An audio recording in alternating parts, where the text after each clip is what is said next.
Hi hello నమస్తే welcome to Telugu ప్రభ. నేను మీ journalist Shivajyothi. ఈ రోజు మనం తెలుగు ప్రభ న్యూస్ పేపర్ లోని ముఖ్యాంశాలు చూద్దాం. సో రాష్ట్రంలో అసెంబ్లీ సమావేశాలు జరుగుతున్నాయి. ఈ నేపథ్యంలో మన రాష్ట్ర ఆర్థిక శాఖ మంత్రి బట్టి విక్రమార్క అసెంబ్లీలో బడ్జెట్ విడుదల చేశారు. సో ఈ నేపథ్యంలో అంకెలు కాదు అమలు ముఖ్యం అంటూ కూడా బీఆర్ఎస్ ఎమ్మెల్యే హరీష్ రావు తన మీద విరుచుకుపడ్డారు. ఏవైతే బడ్జెట్ సమావేశాల కన్నా ముందు హామీలు ఇచ్చారో, ఏ హామీలపై మీరు బడ్జెట్ కేటాయిస్తున్నారో అవన్నీ అమల్లోకి రావాలి అంటూ కూడా బీఆర్ఎస్ ఎమ్మెల్యే హరీష్ రావు విరుచుకుపడ్డారు. సో ఇక్కడ చూసుకున్నట్టయితే కాంగ్రెస్ మోసాన్ని శ్రీశ్రీ ఇట్లా రాసేవారేమో అంటూ కూడా తను ఒక కవిత్వం రాశారు. చూద్దాం.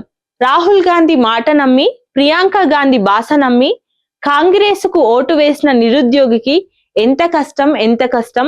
ముఖ్యమంత్రి ఢిల్లీ వాయే, జాబులేమో రాకపాయే. కడుపు మండి ర్యాలీ తీస్తే లాఠీ చార్జ్ చేసుడాయే. తలలు పగిలి నెత్తురాయే, అశోక్ నగరే చిత్తడాయే. కాంగ్రెస్ కు ఓటు వేసిన నిరుద్యోగికి ఎంత కష్టం ఎంత కష్టం అంటూ అసెంబ్లీలో హరీష్ రావు ఈ కవిత్వం చెప్పారు. సో ఇక్కడ 3 బడ్జెట్లు ప్రవేశపెట్టిన హామీలపై స్పష్టత లేదు అంటూ, అభయహస్తం రైతుల పాలిట భస్మాసుర హస్తమైంది అంటూ కూడా తను వ్యాఖ్యానించారు.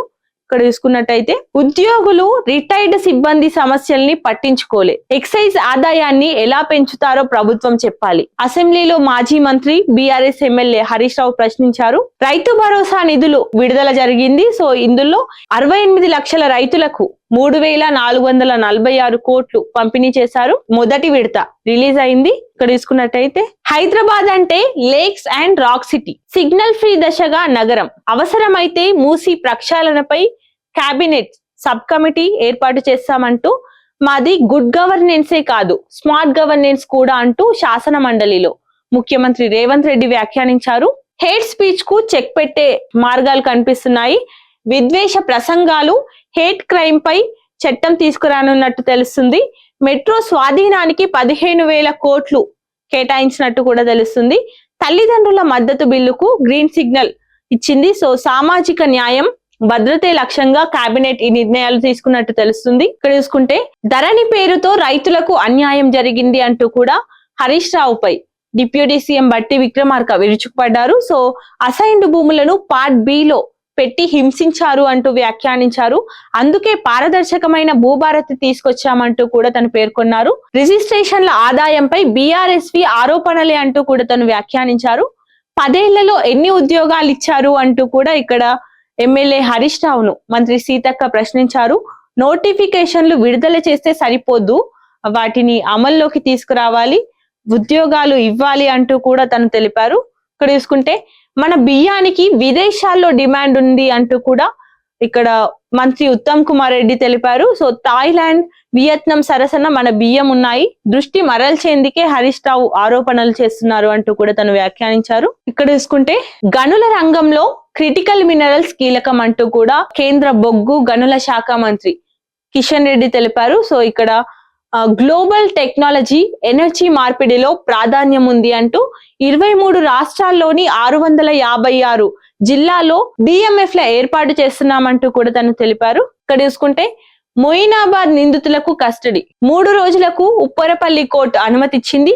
సో ఫామ్ హౌస్ మాదక ద్రవ్యాల కేసులో కీలక మలుపు తిరిగింది. సో డ్రగ్స్ నెట్వర్క్ మాఫియా సంబంధాలపై దర్యాప్తులు కూడా చేస్తున్నారు. ఇక్కడ చూసుకుంటే క్యూనెట్ పై పోలీసుల కొరడ, 3 రాష్ట్రాల్లో ఏకకాలంలో దాడులు జరిపారు. సో ఇందులో భాగంగా 32 మంది అరెస్ట్ అవ్వగా వారిలో 11 మంది మహిళలే ఉన్నట్టు తెలుస్తుంది.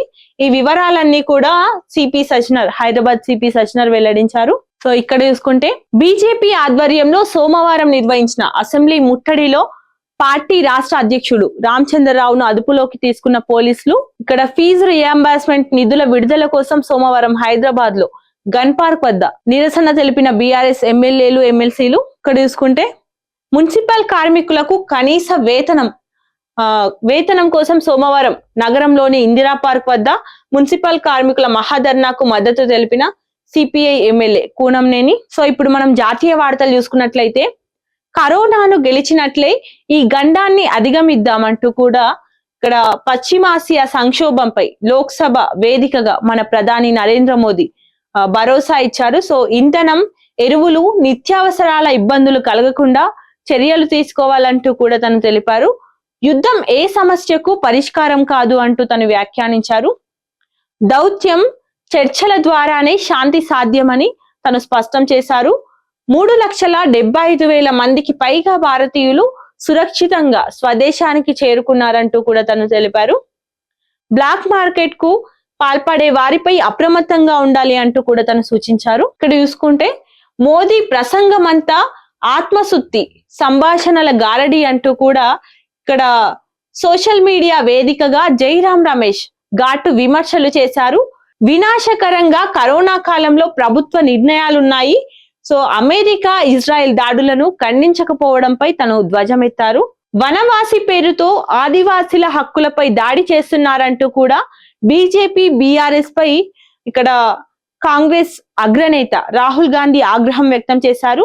అమెరికా వాణిజ్య ఒప్పందంతో రైతులకు తీరని నష్టం జరుగుతోందని తను హెచ్చరించారు. ఇక్కడ చూసుకుంటే పశ్చిమాసియా యుద్ధంపై పార్లమెంట్ లో చర్చ జరగాలి అంటూ కూడా ఇక్కడ ప్రభుత్వాన్ని డిమాండ్ చేసిన ప్రియాంక గాంధీ సో లక్షలాది మంది ప్రవాస భారతీయుల భద్రతపై ఆందోళన వ్యక్తం చేశారు. ఇక్కడ చూసుకుంటే విమానయాన రంగంలో 5 లక్షల కోట్లు ఆవిరి, యుద్ధం దెబ్బతో భారీగా పెరిగిన ఇంధన ధరలు, గల్ఫ్ దేశాల మీదుగా వెళ్ళని పలు అంతర్జాతీయ విమానాలు సర్వీసులు నడిపినా ఎక్కేందుకు ఇష్టపడని ప్రయాణికులు, సగం దూరం వెళ్లి తిరిగొచ్చేస్తున్న సర్వీసులు, ధర ఎక్కువైనా లండన్ మీదుగా వెళ్లేందుకే మొగ్గు చూపుతున్నారు. విమానాలు నడవకపోవడంతో పలు సంస్థలకు నష్టాలు కూడా జరుగుతున్నాయి. ఇక్కడ చూసుకుంటే అవయవ దానం అమ్మాయిలే అధికం. సో ఇక్కడ అవయవ మార్పిడిలో దశాబ్దాలుగా లింగ అసమానతలు నెలకొంటున్నాయి. సో పొందే వారిలో ఎక్కువ మంది పురుషులే ఉండగా ప్రతి 5 దాతల్లో 4 మహిళలే ఉన్నట్టు తెలుస్తుంది.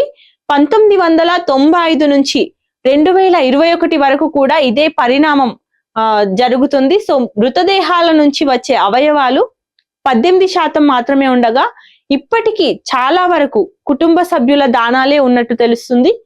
ఇలా ఇచ్చే వారిలో అత్యధిక శాతం మహిళలే ముందుకొస్తున్నారు. దీనిపై పురుషుల్లో ఇంకా అవగాహన రావాల్సి ఉంది. ఇక్కడ చూసుకుంటే ఇరాన్ అగ్రనేతతో అమెరికా చర్చలు జరిపినట్టు తెలుస్తుంది. పేరు బయట పెట్టని ట్రంప్, యుద్ధ విరమణ దిశగా ఇరు దేశాల మధ్య అంగీకారం, అణు ఆయుధాల త్యాగానికి ఇరాన్ అంగీకారం, మొస్తాబా ఖమేనీ ప్రమేయం లేదని స్పష్టం, ఇరాన్ యురేనియం స్వాధీనం చేసుకుంటామంటూ ఫ్లోరిడా మీడియాతో అమెరికా అధ్యక్షుడు మాట్లాడారు. ట్రంప్ చర్చల ప్రకటనను కొట్టిపారేసిన ఇరాన్, దాడుల విరమణపై ఎలాంటి సంప్రదింపులు జరగలేదని ఇరాన్ స్పష్టం చేసింది.